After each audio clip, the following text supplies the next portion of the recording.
We're afraid of what people will think, or we're afraid we're not good enough, or we're afraid we're too much. And so we hold ourselves back. When we do that, we're muting ourselves. And there are too many people that are muting themselves in the world. And I, for so many years, was one of them. I've discovered the power of unmuting myself, of showing up in the world in a way that is joyfully expressed and boldly alive. That's something that has been so important to me as I've discovered how freeing it is to be unmuted, to unmute our body and to unmute our ideas and to unmute our desires, to unmute ourselves in relationships and at work, and to be our own advocates and to ask for what we want and need. The unmuted life is a life that is fully alive and fully expressed and confident and clear. And to me, it's the only way that I know how to live now. I know what it's like to feel confined and stuck and small and silenced. And I also know what it feels like to be expressed and alive and joyful and present and seen. And it's so much better of a life to be unmuted. And that is what I want to bring you into.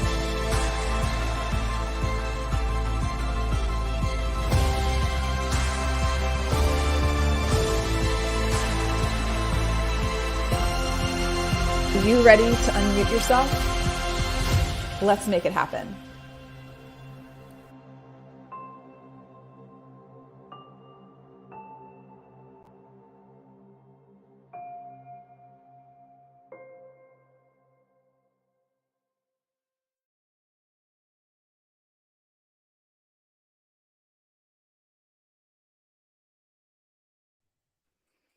Hi, everybody. Welcome to Unmuted Tuesday.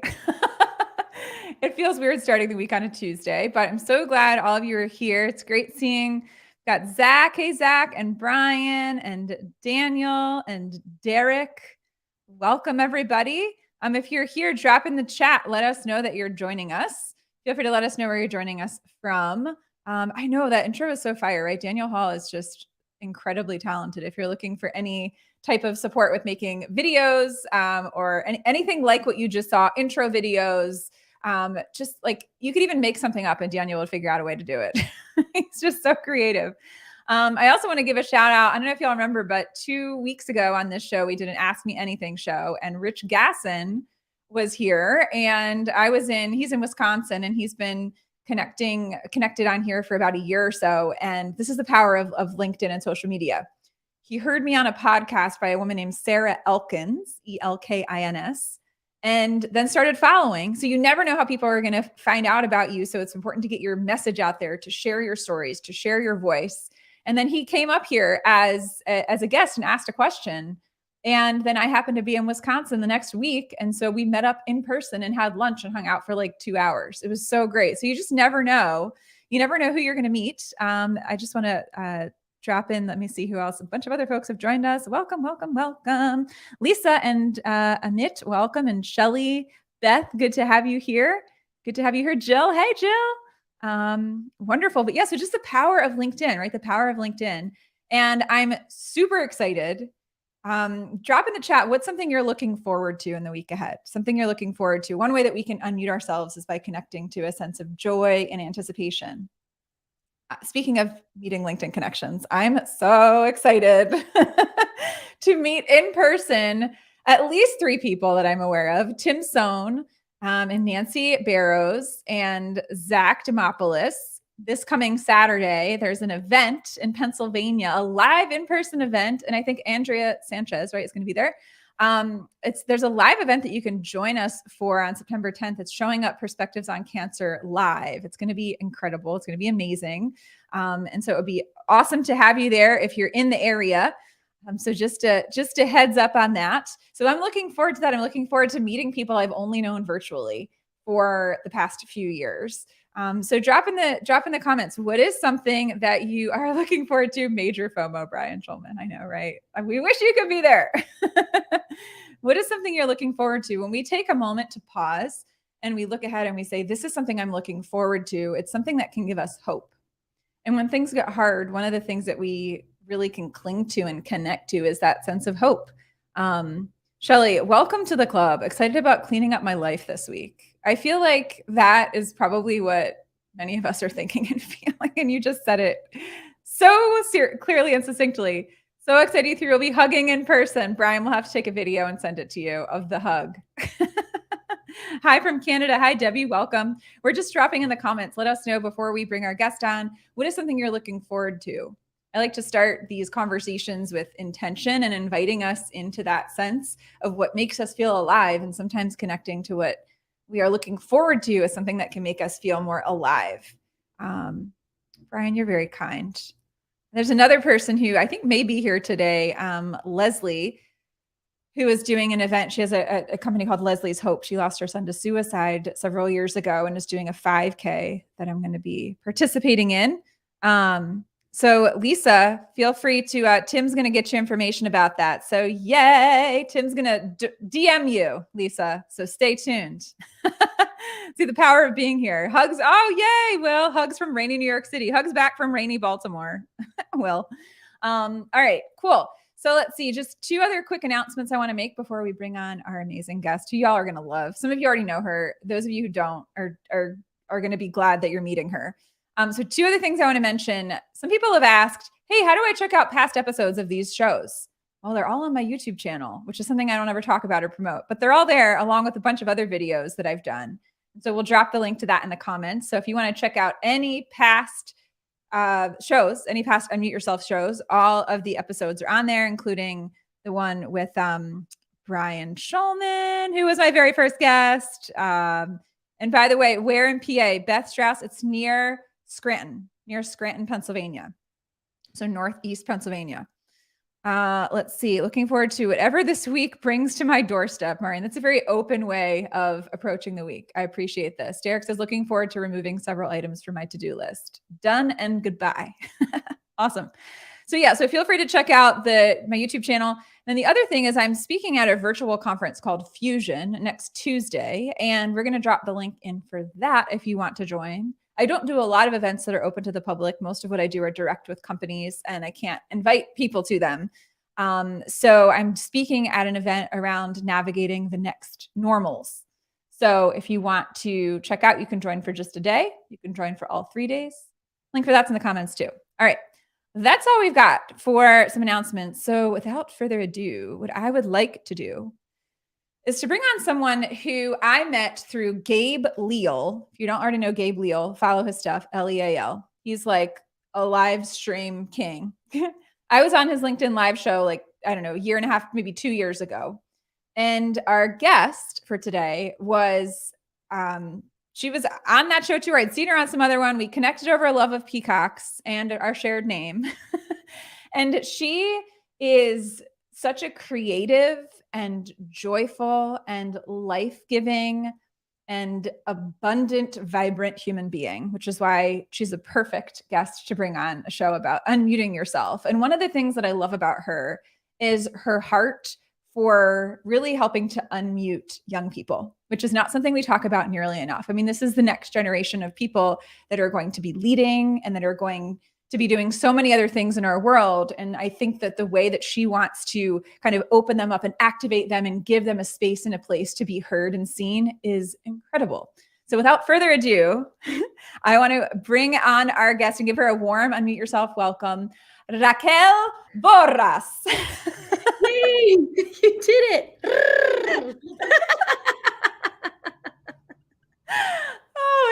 It's just like so fun though. You have to, right? If you can, you must. You have to, yes. If you can roll your R's, you must do it.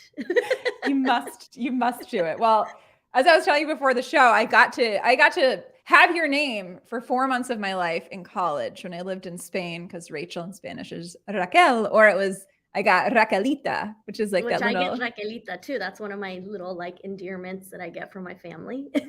So sweet, isn't it? It is very sweet. I love it.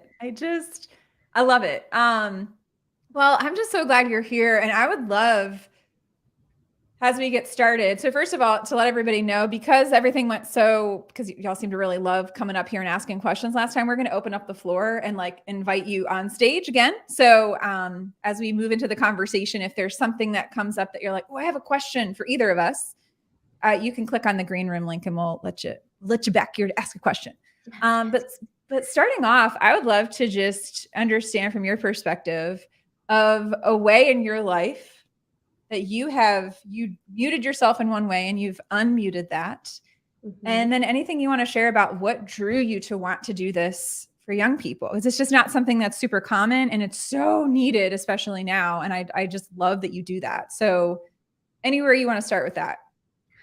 Ooh, yeah, well, I have to tell you, the whole unmute yourself resonates so incredibly deeply, like just to the core. That's the reason why I'm doing what I'm doing, is that growing up, for whatever reason, I have great parents, and it's not to disparage their parenting or anything, but I didn't really feel heard or seen for so many years. And unfortunately, what that does to us in our psyche is a lot, and it can be kind of traumatic. And for me, unfortunately, just kind of family dynamics, and once again, not feeling seen or heard, I fell into a deep depression. There was a lot that went into it, but it was so bad that when I was attending UCLA, it was my 4th year that I actually one night just attempted to take my life, because I was just done. I was just like, you know what? What's the purpose? I didn't feel worthy. I didn't feel like anybody would care if I was gone. I mean, it's awful. It's horrible for anybody to feel that way. And I was feeling that way at age 19, 20. And I, for the longest time, had shame too behind feeling that way and trying to take my life. And so I muted myself in that respect too, of like never sharing that story. Only, certain people knew. And what was kind of crazy is that, people would be like, oh, you went to UCLA and oh my gosh, you're, graduated from such a great school. I'm like, no, I didn't graduate, because I never lied about it. I just said I, for medical reasons, never got my degree. And that's where I left it. And it was, I want to say 3 years ago. It's all, the last couple of years, it's like so hard for me to, I think it was 3 years ago. And it was during a mental health awareness month. And somebody on LinkedIn had talked about how we needed to break the stigma. And this was somebody that I had just seen at a conference just not too long before that. And we had the discussion about mental health, and we both had a lot in common with our families and struggles and so forth. And so he said, as leaders, we need to change the narrative of what it means to suffer from mental health issues. We need to break the stigma. And mind you, this is before COVID. So this is before even mental health even became like even more of a thing, right? Because people still weren't really talking about it, especially not on LinkedIn. Yeah. Thanks, Lisa. And so I decided to unmute myself that day, and I just pulled out my phone and I just shared my story about, hey, you know what? All of you know that I'm a very happy person and I'm in a great place, but I wasn't always in a great place. And this is what happened to me. And this is something that I feel like I'm ready to kind of talk about and share and have it be a part of my story. Because I never thought it was going to be a part of my story. I thought like it was going to be like one of those lost chapters in a book. Like I truly did. I never envisioned that this was going to be what was going to bring me purpose in life. And so once I shared it, it was amazing the amount of people that really like resonated with what I had to say. Thank you, Debbie. And not only that, like opening up and sharing like their struggles too. And then I had so many people that I went to college with, like sorority sisters. Oh my gosh, I never knew. And I also too was also struggling, but no one ever spoke about it, right? So it was then that I realized, okay, so this is part of my story. So I'm going to be more open about it. So then I started talking about mental health. And then COVID happens. And because of COVID, I was on a ton of podcasts and LinkedIn Lives and live streams talking about mental health, talking about personal branding, all these things. And it was funny how many people were like, you need to have your own show. You need to do something yourself. You need to host. I was like, yeah, that's great and all, but I don't want to do what everybody else is doing. Like I muted myself, and I muted myself in a way of like, well, now I'm going to be different, like I'm really going to, speak up and just be myself. And I've always been much of like a kid. I grew up pretty quickly. I matured very quickly at a young age. So I think what happened was I repressed that inner child for so many years too. And I was like, no, she's ready to come out and play and have fun. And what better way to do it with other kids? Yeah. And instead of feeling like, oh, am I going to be taken seriously because I'm talking to kids? No, it was the opposite. I was like, no, you know what? These kids right now are struggling, first of all, because of social media. A lot of mental health issues are coming from that. And now you have COVID where they're not even being able to be social anymore. They're stuck at home. They're on Zoom. So I was like, I want to know what they're thinking, because now they're really not being seen and heard. Like, yeah, there's social media and they're putting themselves out there on there, but there's a difference, right? There's a difference to whether or not the adults, the older generations, are actually listening and paying attention. And I was like, we're not doing that. So many adults are so consumed right now with themselves that a lot of them are kind of forgetting about their kids, and not in an abusive, bad way. I'm just saying that, like, kind of naturally, that's what happens. We tend to get a little self-absorbed. And then we realize, like, oh my gosh, like, we're not giving the time and the attention to our kids. And that's really important, because that's only going to perpetuate the problem. And so I thought, you know what? I'm just going to have conversations with kids. Screw it. It's like, no one else is doing it. And I love kids, and I'm one myself. And for whatever reason, I connect with them. Like, I just, thank you, Zach. I was just like, you know what? I'm going to listen to them, and I'm going to give them a platform, because I have a platform. So I just decided to just go back to the basics and basic form of communication, which is just literally like having a conversation. And I just started hitting record on the Zoom and just started talking. And now I'm 66 episodes in, 66 conversations. Wow. And I realized that I want to, like, kind of reignite it, because I kind of stopped because I was out on my own during COVID. So I had the time to be able to focus on Rock the Boat. But now that I work full time for New American Funding, I do their marketing and branding. I have to be respectful too. So, but a lot of this is, I'm doing this on the weekend now. And now I'm like, you know what? Now I'm going to focus my weekends, my evenings, to getting Rock the Boat back up. What I think is really cool, and, because I feel like I got to set a good example. If I'm sitting here trying to empower our youth, I feel like one of the best ways to do it is by having them help me with Rock the Boat. So one of my daughter's closest friends that we've known since he was like 5 or 6, he's a freshman at Penn State, Ethan, and he and his roommate are just started their own little business, like marketing consultant and consulting. And he and Nico are basically like going to be helping me out. And we started an Instagram page, and they're going to be, I'm like their first client. Like, I'm actually paying them to help me to manage Rock the Boat and rebrand. And we're going to do like a college edition and a mentor edition. And they have all these really cool ideas, and they're working on my logo right now. And so I love that. Like, I actually have our Gen Zers, being a part of this, and the fact that they really believe in it. Like, Ethan's the one that approached me and said, Miss Borras, I love your Rock the Boat. First of all, I want to be on it. Second of all, I have all these great ideas, and I think it's amazing, and I want to be a part of this. So I was like, all right, well, then maybe I'm doing something cool. So, like, if teenagers like want to be on my show and they want to help me, I'm like, there's something to be said about that. Yeah. So I'm like, let's just do this.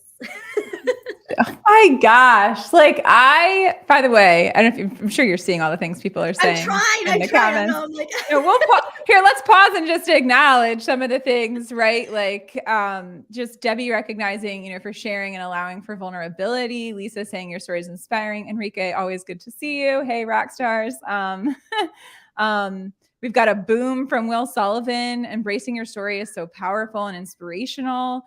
Thanks for helping make a difference for our youths. Like, yes, we need, you're creating, that's what all of us want to feel seen and heard and known, like at the deepest level, not just noticed. We want to feel known. Yeah.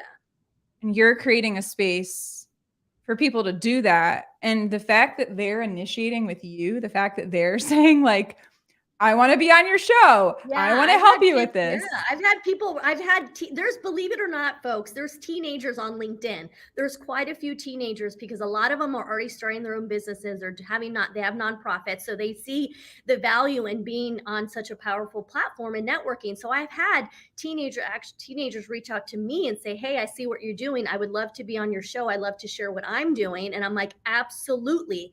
And that's the thing. There's no criteria because I just had another guy that I was connected to for quite some time, and he was reached out and said, "Hey, what about my teen?"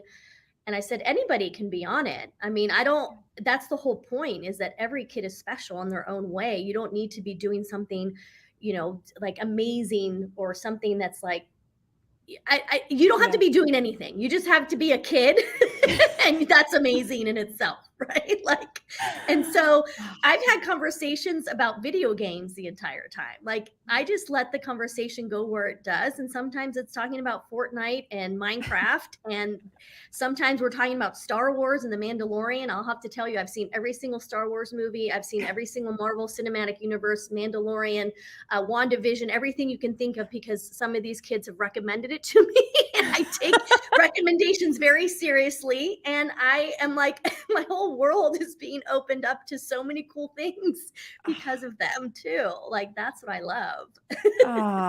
That's like, well, it's so amazing because that's what when we're on social media all the time, right? And especially when a kid is and they're posting, it's just like, look at me, look at me. It's like we're all 5 years old holding our Yeah. paper that we want someone to tell us, oh, your picture is so pretty. Like, even as adults, like Yeah. we want to know that our picture is pretty. Yes, we do. Well, that's the thing is like, and that's where, and this is something that I want this to evolve. Like Derek was saying, sounds like a great natural evolution. Yeah, that's what's like so magical about it, is that it was just so natural. It was never intentional. Like, this is where this is going to go. Like, I just followed my heart and I did what I loved doing. And I love talking to kids. Like, every time I get off of a call and a conversation, like, I feel so fulfilled and I feel like this is my purpose. Like, I've never felt like so connected to what my purpose in life is. Mm. And so what's fantastic about it is that, yeah, the evolution. So for me, like, I want it to just go to places where I can't even imagine. And that's why, thanks, Zach. Yeah, I mean, you got to leverage. Yeah, I mean, they're smart. I'm telling you. Well, I'm smart and they're smart.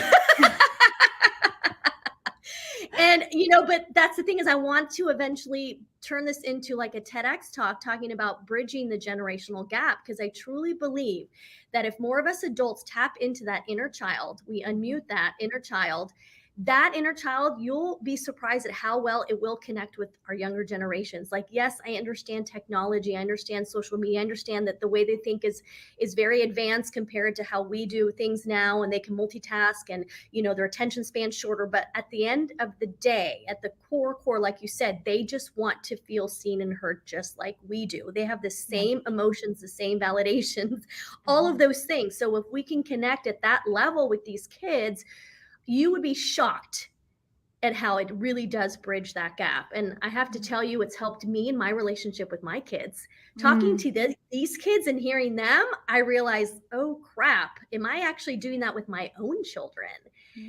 And I realized I wasn't. And now my kids, who are 21 and 18, I feel like we have a really good relationship. It gets only better because I feel like I'm a better parent for it, as well. And so I'm grateful for that. And yeah, it's just, I can't wait to see where it goes. And like I said, I have, my job, everything, but I also believe that there should be no reason, if you have a true passion and true purpose, to do it and just go with it. And I think for the longest time too, I felt like, oh gosh, I'm back in the corporate world. I'm going to have to kind of let that dream die a little bit. And I was like, no, I'm not going to let it die. It's just going to be on pause.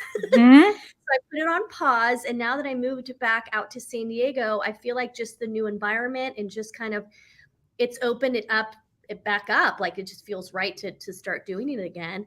Yeah. Sophia. Sophia, hi. A mutual friend from different seasons of our lives. It's so funny how that happens. It's such a small world. It is.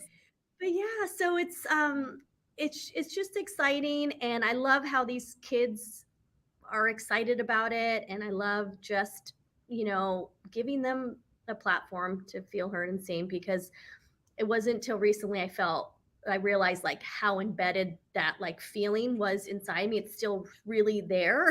I Mhm. mean, even at age 47 with my parents, I have to kind of like every now and then maybe like, hey, when I talk to you, just listen. I don't Yeah. need your unsolicited advice sometimes, because that's the thing too, is so many of us parents, as soon as our kids tell us something, it's like we automatically want to interject and want to share like something about ourselves or our experience, or we want to, fix it, or we want to, just jump in and talk. And my daughter the other day, she commented how she kind of hung up on her dad because she was like annoyed because she just wanted him to hear her. And and it was fine, and he apologized and everything, but she's like, Mom, sometimes I just want you guys to listen, period, like that's it. Yeah. And that in itself is so powerful. Yeah. And It's true. that's what I want adults to understand with all of this is sometimes your kids when they come to you, Mm. they just want you to listen, and you would be surprised at like how much that will empower them. And if you Yeah. can do that, like it's a pretty, if you think about it, it's pretty simple. If you just like zip it and just listen. Yes. And I love how Zach's like vulnerability meters vibrating off the desk. Thank you for that. And he Yeah. corrected you. Love your post with your daughter on LinkedIn. You're so funny. Zach is like so great. He's on Oh here my every time. gosh. Got to meet him I last know I'm gonna have show. to, I don't know if we're connected, but I'm gonna have to like, figure that out. Cause that's the thing Yeah. too, is like, this is what's great is I'm getting to, meet new folks as well. So Yes. yay. Yes. And love that Enrique says do it at home first. It's like Yes. if you can't practice this with the people that you're closest to, it's going to be really hard to genuinely give this to other people that you don't have all that background and history and sort of social capital with, that you have with Yeah. like your kids or your parents or a significant Yeah. other, like the listening, the gift. It's like what kids and frankly what everyone needs more than anything is an open, available, loving presence in Mhm. another person. Like that's like the greatest gift we can give another person is our full, open, curious, non-judgmental, loving presence, which isn't always easy. Like I'm sure there's moments where No. you're like, you're driving me nuts, but I love you. Yeah. Yeah. But not only that, like, just as much as we tell our kids, "You're driving me nuts and I love you," or, so like, we have to allow our kids to kinda tell, "Hey, mom, Mhm. hey, dad, like, you're driving me nuts too," like, Yeah. Yes. and receive it, because that's the same thing with my kids is, when they're listening to what I have to say, a lot of times they have their own insight and their, kind of perspective. And my daughter and I, we were having lunch before we both moved. And I think I was being a little bit kind of like annoyed because she wasn't really talking to me, but it wasn't because she didn't want to, she just wasn't talking, right? And I made a comment, like a flippant comment, like, fine, I guess I'm so boring you can't like talk to me, or something Mm. obnoxious. I was being Mhm. obnoxious. And she turned to me and she goes, Mom, she's like, you play the victim so much, or like you have a victim complex. That's what she was. She goes, you have Mm. such a victim complex. I'm like, what? Who, me? What are you talking about? Like, of course, like, and I sat there and she explained, she's like, Mom, I wasn't talking to you, not because I didn't want to talk to you, because I just didn't want to talk. Like, and of course you took it as like something's wrong with you, and woe is me as a mom. And I was like, oh my gosh, like you're right. It's like, ooh. And so then it made me think, like, am I really playing the victim a lot with my kids? And I do a lot of times, I have that guilt Yeah. of a, being divorced. That's a lot of guilt there. So then I tend to kind of like carry that. And Mhm. maybe I'm like overly dramatic sometimes when it comes to things. But I love that they like put me in check, Yeah. you Yes. know? And you gotta like listen too, because I think a lot of times too, as adults and as parents, we're like, oh, but we're the older one here, so we're more knowledgeable and we're more Mhm. experienced, and we're more, like, so you can't tell us that we're this or that. It's like, why can't they? Right. Yeah, it's like we I mean, invalidate their voices sometimes. yeah, and it doesn't necessarily mean it's disrespectful. I mean, there's Right. obviously ways that it can be very disrespectful because we can talk to each other in a disrespectful way Mhm. as humans, we do that.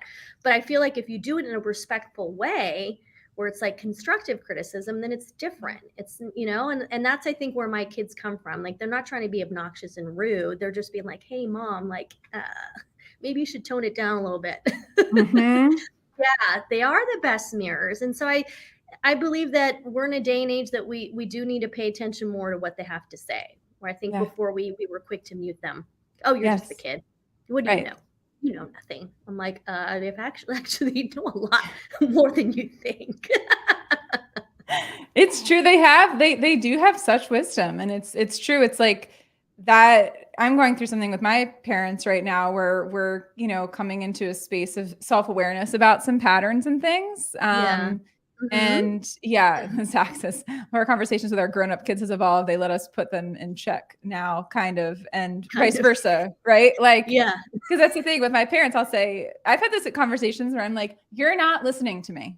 Yeah. You're not, and I've had to like call it out. And like the younger version of me just didn't do that. It was like suppress, suppress, suppress, Mhm. suppress, suppress, suppress, suppress, suppress, because of the expectations of so many kids of like, you're the good kid. And so you have to be good, right? Or like you That's have where to I was achieve the perfect something, kid. So I had to be right? perfect. Perfection does not exist. No? Thank you for, oh No. gosh, you just blew the lid off that Oh one. my gosh, Cause you guys, like, spoiler alert.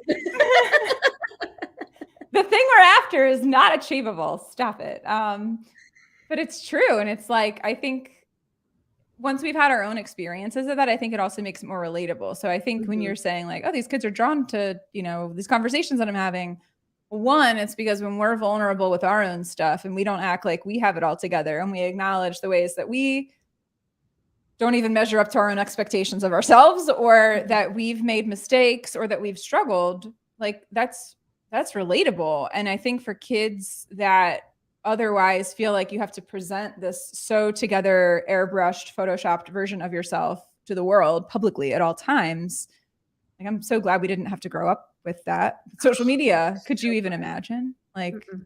No, I couldn't. just what a nightmare to have to, like, it was hard enough, like middle school was hard enough anyway, like do Yeah. not throw Instagram or TikTok in there. Yeah, or just phones in general, right? And that's the thing too, is that I think a lot of times, and my dad, he and I were having a conversation about this on Saturday, and he's like, you know what I believe it is that you bring to these kids? And I go, what? He goes, it's one word. And I couldn't, he's like, figure it out. I'm like, I can't, Dad, you're just going to tell me.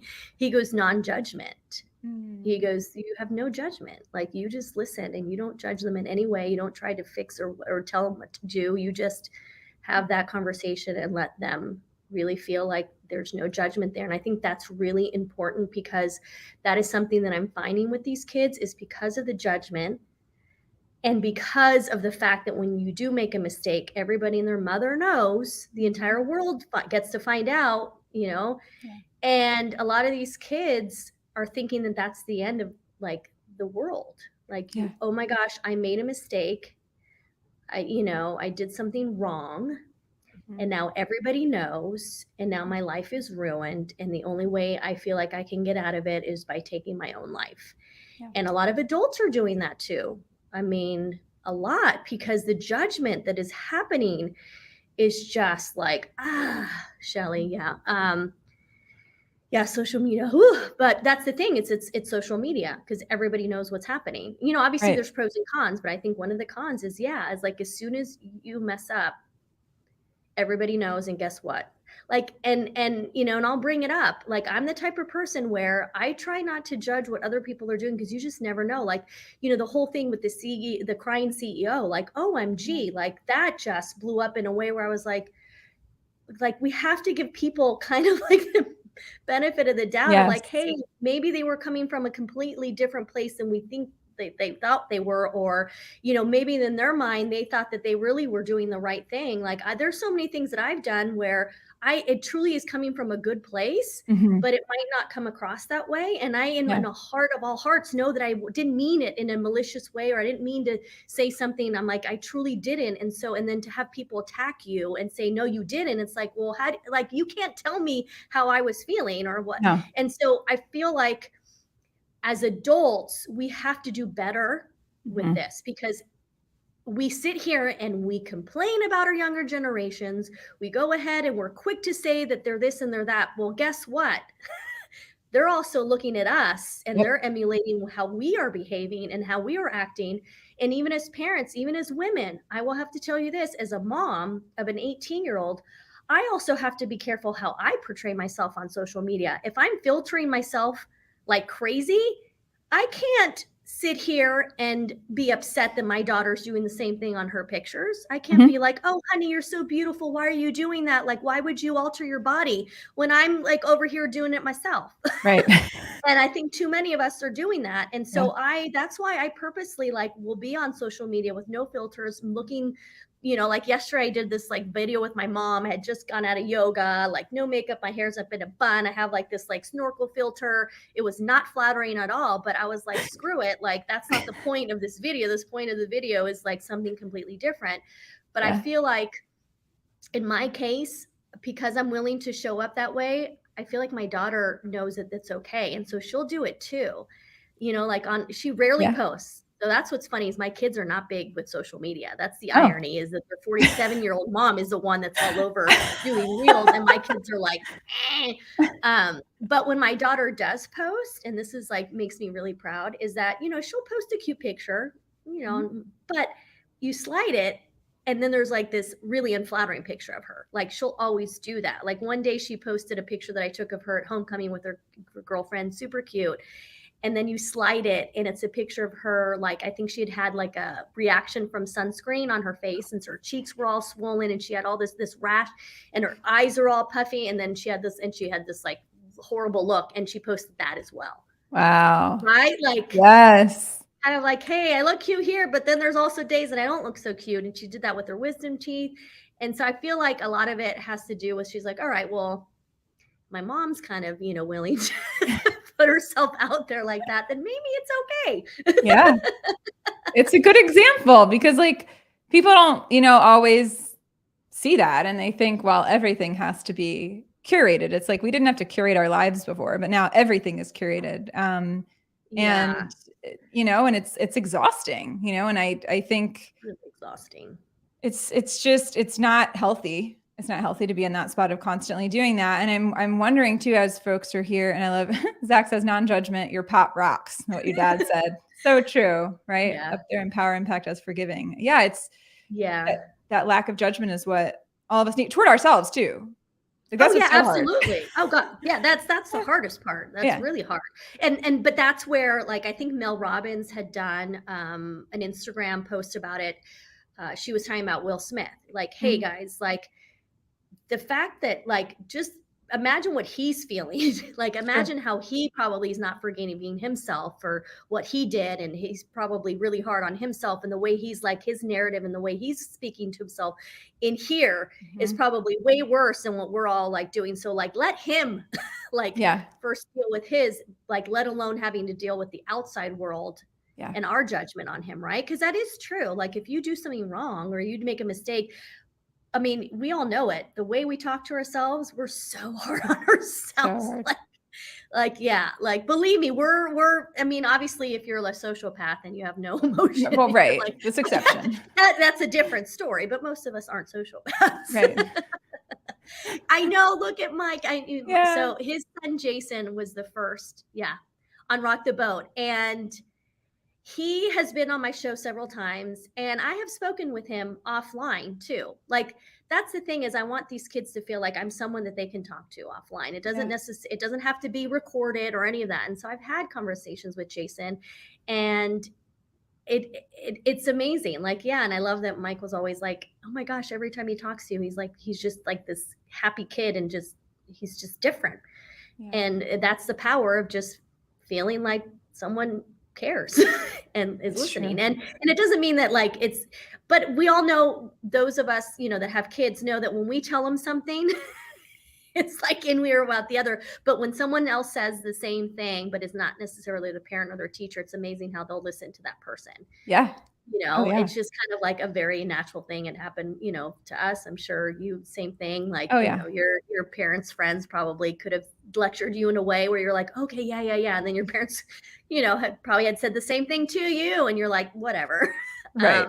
So there's something to be said about that, having this just someone that's kind of like, on the outside, being Yeah. able to listen. So I think that's key too. So if you can do that, Mhm. anybody out there that can do that for your friends' kids, or just kind of be an ear. If you Yeah. sense that maybe like that kid's struggling telling their parents, but they have like the really cool relationship and bond with you, Mhm. take advantage of it in a good way. I mean, I do Yes. that with my daughter's friends. Like, she has a couple girlfriends that they've felt comfortable coming to me with certain things, and their Mm. parents know. I'm very open, like, hey, just so you know, I don't share what they say, Sure. but it also gives them a sense of kind of like, okay, at least I know my child's talking to somebody, Yes. Yes. and it's, and I'm not going to pretend that I'm a therapist or a counselor. I'm not going to sit here and say like all those things, because I'm not, but I just feel like so many of us have so many experiences, Mhm.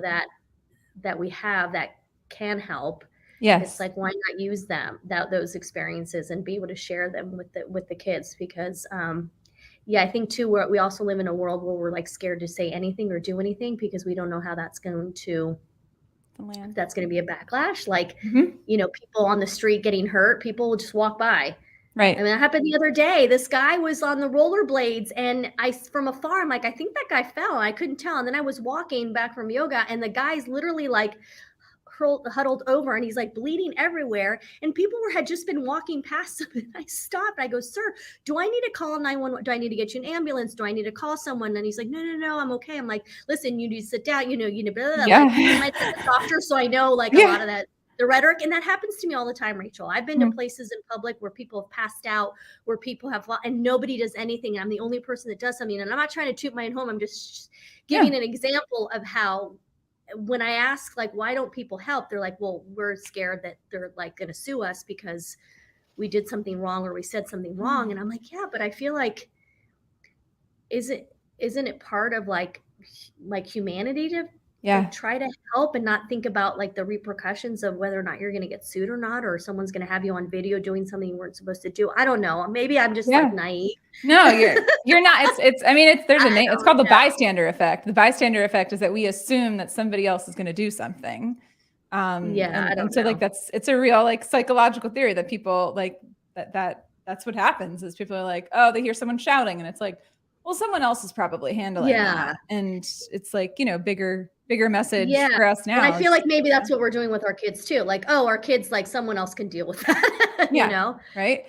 We've Yeah. got a question from Oh, Zach. yeah. And Zach, if you want to come backstage and ask that and ask a follow-up, you're welcome to. We'll drop the link into the comments. So yeah, if anybody wants to come backstage, ask questions, from someone who, here's what I want to say about this. And if Zach wants to come back, you're welcome to. Otherwise, we'll just ask the question. Let us know in the chat, Zach.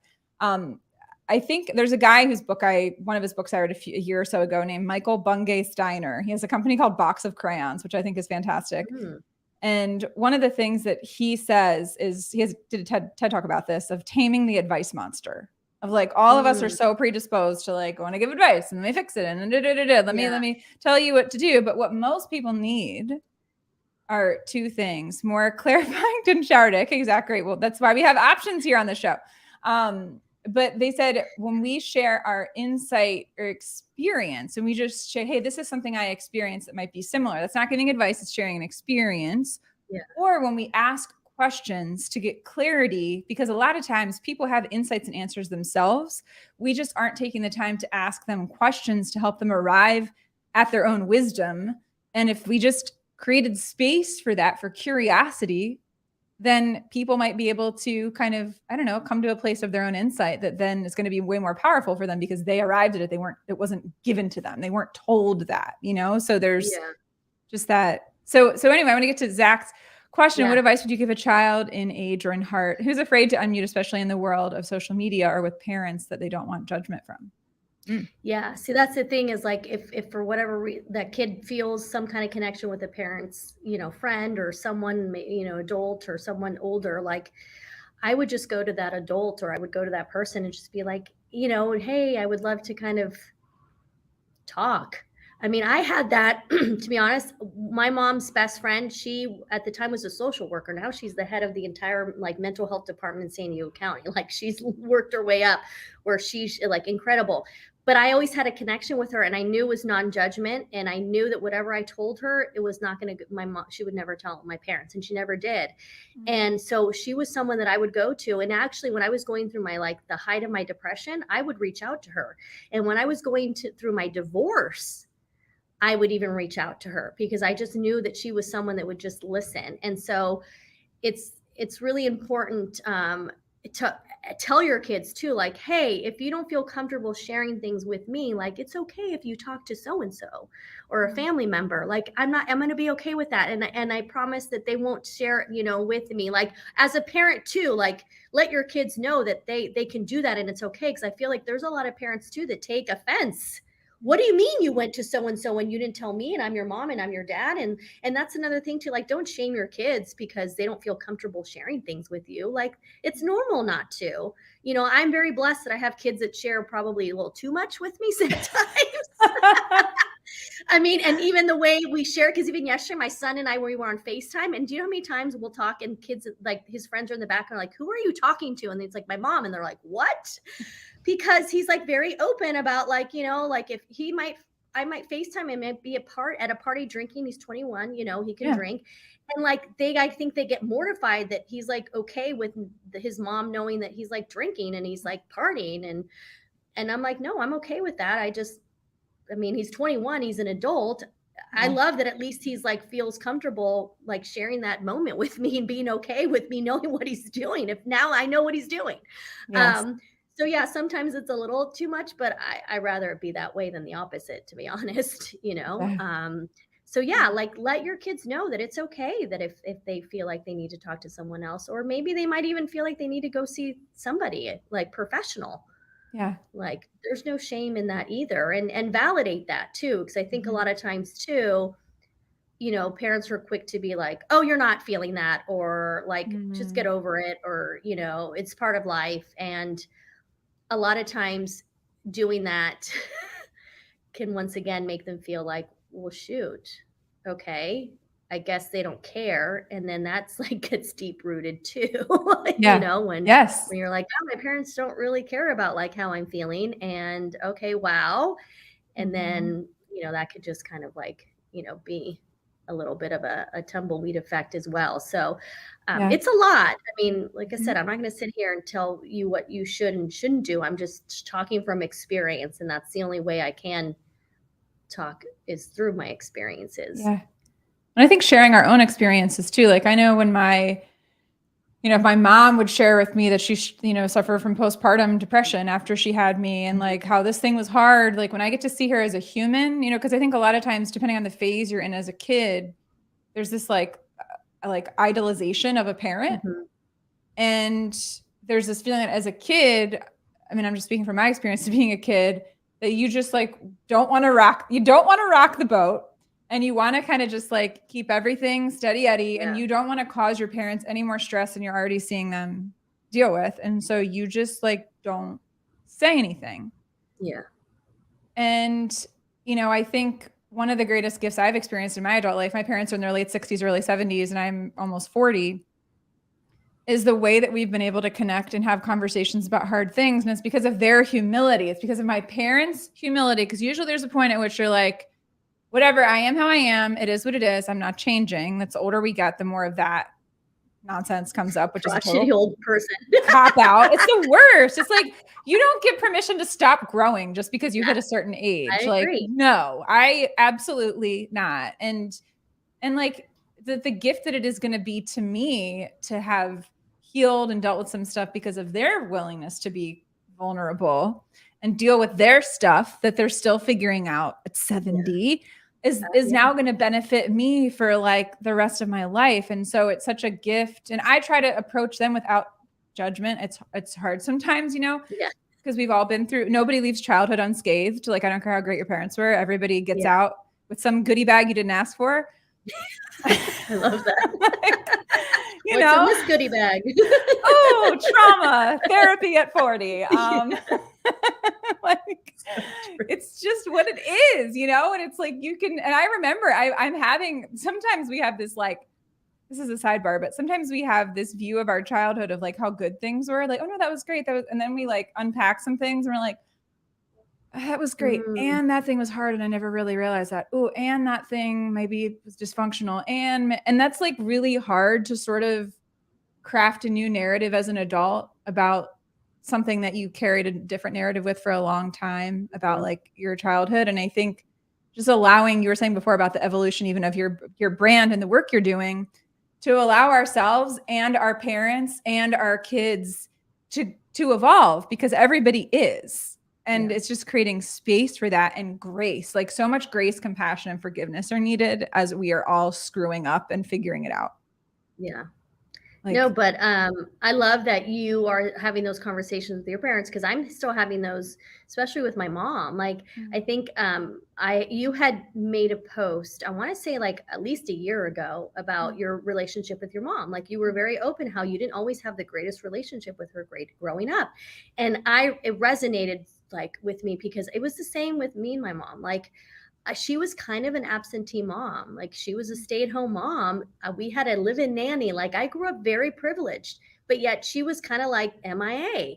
So of course, as a kid, I'm like, my mom sucks. Like, where is she? Like, what is she doing? She doesn't have a job. She's like, like, what is happening? So for the longest time, I kind of resented her for that. And then when I had my own kids, I was even more appalled of the like certain things that she did. And I was like, oh my gosh, like, she's even worse than I thought, because I could never do that as a parent.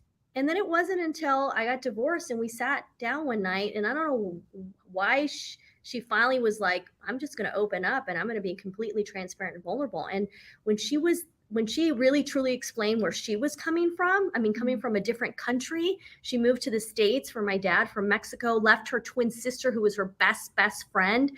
My dad became a workaholic. Like, he was a doctor. He was a different person in Mexico because he was a student. He was like, romantic, like just being romantic, all this stuff. And then she comes in like the reality check of it all. So then having her explain that, I was like, oh my gosh, like, this makes so much sense. yeah. Like, and then I was like, why didn't you ever share that? But it's because she was her own kind of like guilt and her own not wanting to admit. And she's like, Raquel, there's so many things that I regret. There's so many things that I regret doing with you guys. And I'm sorry, but guess what? She's making up for it now. Like, I love that she's like, you know what? Maybe I can't go back and fix it, but you know what I can do is I can control the present. And I'm living with her now in San Diego. She's spoiling me. She cooks for me every single day. She even does my laundry. I know some of you guys like, oh my gosh, but she's loving it. Like, she literally is like, I'm loving being a mother right now and doing all those things that I didn't really get an opportunity to do. And so I'm letting her do it too. Like, I'm taking advantage of it. Yeah. Cause she's enjoying it as well. And our relationship is just evolving even more. And we have, like, at night we can sit and talk and I can share things, and it's never too late. I'm 47, she's 74. And we're just growing this like beautiful relationship. And as she gets older, like, it's important, for me to make sure that I'm doing whatever I can to be with her and to spend time with her.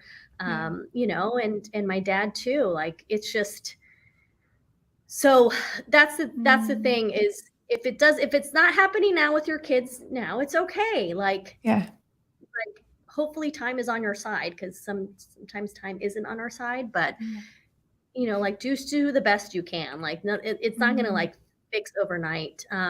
Yeah, I'm letting her love on me, and I'm, loving on her in my own ways too. And, but yeah, like you said, we just have to show each other grace. Yeah. And like, just ourselves, and it's an evolution. And sometimes it takes years for some of us to get it. Yes. Like, it's a lot. A really long time.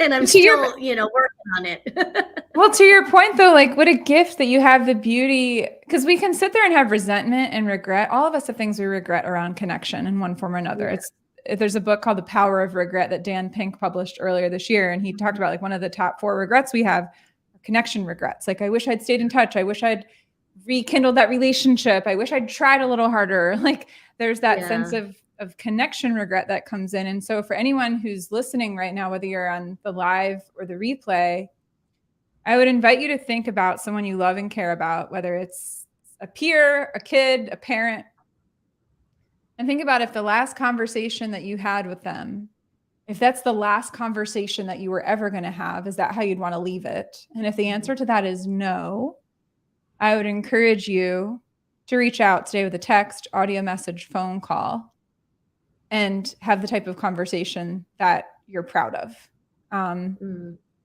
Which is not always easy, but like, again, like you were saying, we don't know how long we have.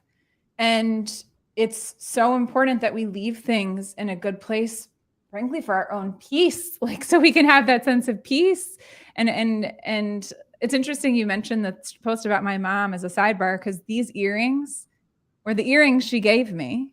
That's right. And you said you finally felt like you were seen, because all the other gifts were like gifts that you would never use. Right.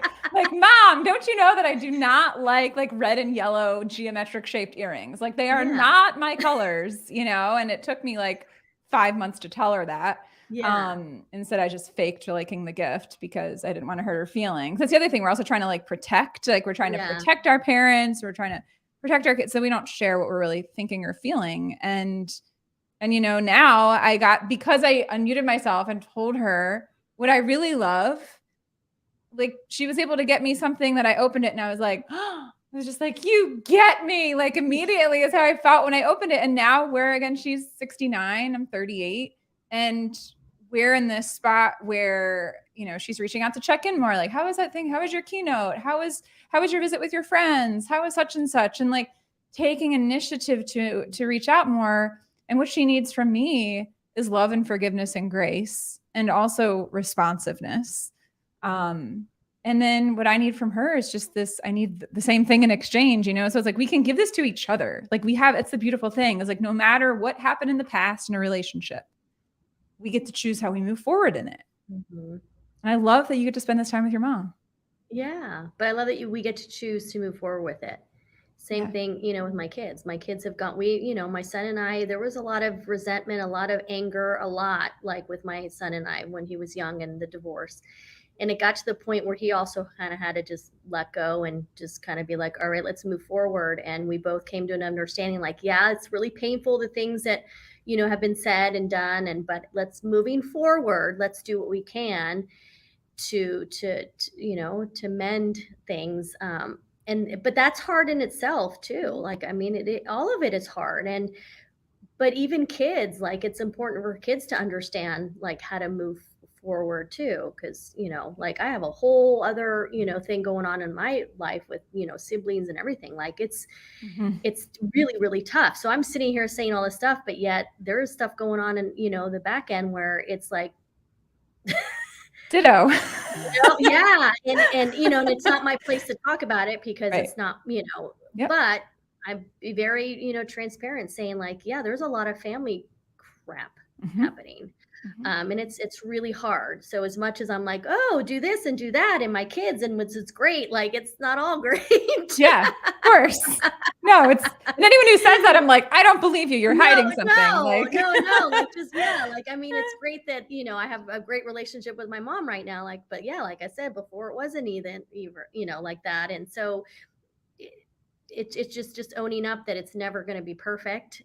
Yeah. Either nobody's relationship is ever perfect, period. Like I don't care if it's like the dynamic, it's never perfect. There's always something there, and it's just learning how to navigate it, I guess. It's true. You guys are all young. Shelly's 38 and you're 38. I'm 47. Wah, wah, wah. Oh, hey, you know what? Better than the alternative, so I've heard someone say. And it's how you feel. Who was it? Satchel Paige, I think, was the one that made a quote, said something about like age is, it's sort of like the age is just a number. Like it's more about how you feel. Cause there's people that are, Yeah. do you know what I mean? There's people that are Yeah. like, that are Like, you're like, wait, you're only 25? Thought you were chill out. like late 30s. It's true. And it's like, yeah, with protecting, it's a natural thing to want to protect these Yeah. relationships. And like a system doesn't want to be disrupted.